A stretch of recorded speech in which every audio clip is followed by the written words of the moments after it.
Ini pernah direncanakan oleh suami istri di masa lalu, dituliskan di dalam kitab yang sangat populer.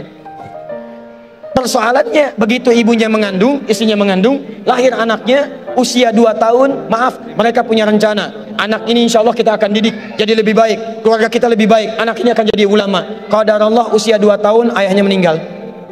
Ini kisah nyata. Ibunya ingat, saya tetap pertahankan untuk berubah jadi lebih baik, walaupun ayah tidak ada, saya single parent, saya rawat anak ini sebaik-baik. Usia 4 tahun anak ini, maaf ya, terkena penyakit buta permanen. Hijrah tidak akan sepi dengan ujian. Suami meninggal, single parent, anaknya kemudian buta permanen. Apa yang dilakukan oleh ibunya? Ibunya tetap berpedoman, Allah pasti akan berikan yang terbaik.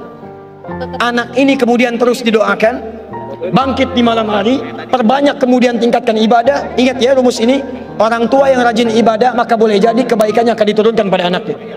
Ibunya yang berdoa, anaknya yang mendapatkan bagiannya. Matanya buta tapi diganti oleh Allah dengan ingatan yang luar biasa. Kalau Anda bacakan satu kalimat, satu baris ini, satu lembar buku dibacakan oleh Anda satu halaman, maka seketika dia akan ingat seketika tanpa diulang, dengan titik, dengan komanya. Anak ini kemudian dibawa ke sekolah Al-Quran, dimasukkan talaki ke syekh di sana. Syekh di situ kemudian membacakan pada saat itu surat Qaf, surah ke-50. Qaf dibacakan sampai akhir ayatnya. Anak ini anak yang paling kecil teman-teman, mata buta, nggak bisa ngelihat. Teman-temannya berada di atasnya usianya, ada yang 6 tahun, 7 tahun, dia 4 tahun. Begitu selesai membacakan, kata syekhnya, lihat kalimatnya, man hafidha ala zahri qalbi, siapa yang hafal apa yang tadi saya bacakan, hafalan di dalam kepalanya, bukan di luar kepala. Hafal di luar kepala masih belum hafal. Kata syekhnya, hafal di dalam kepalanya. Tiba-tiba saat semuanya diam menyimpan tangannya begini, anak yang buta tadi mengangkat tangannya mengatakan, hafidhu ala zahri qalbi, saya sudah hafal. Syekhnya penasaran, kata syekhnya, bagaimana? Diambil anaknya ke depan, diminta baca. Masya Allah, bacaannya bukan hanya hafal, makhrajnya, sifat hurufnya, tajwidnya, semua mirip dengan syekhnya. Kata syekhnya, minal an tadrusul hadis, dari sejak sekarang ananda mesti belajar hadis, karena Quran itu dijamin kemudahannya, hadis yang tidak ada jaminan. Anak ini secara singkat, tinggal 1 menit pulang ke rumahnya, diantar oleh asisten rumah tangga ibu tadi.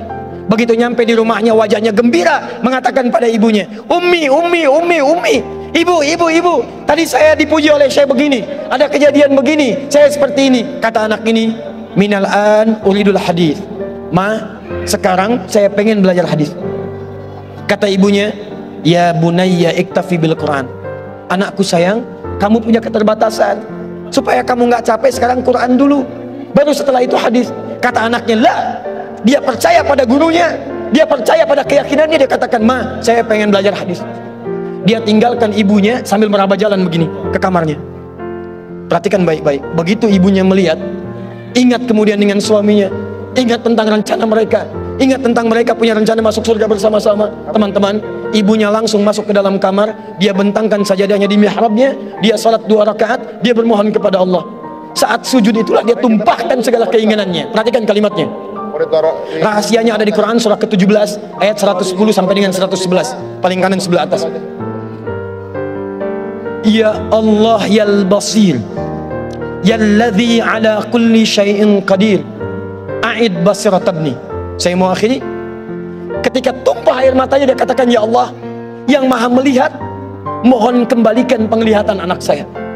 Yal basir, yalladzi ala kulli syai'in qadir, a'id basiratabni. Begitu mengatakan kalimat itu, capek ketiduran. Kemudian pada saat itulah anaknya sedang mengulang surat Qaf di kamarnya. Begitu ibunya mengatakan yal basir, anaknya sampai pada ayat ke-22.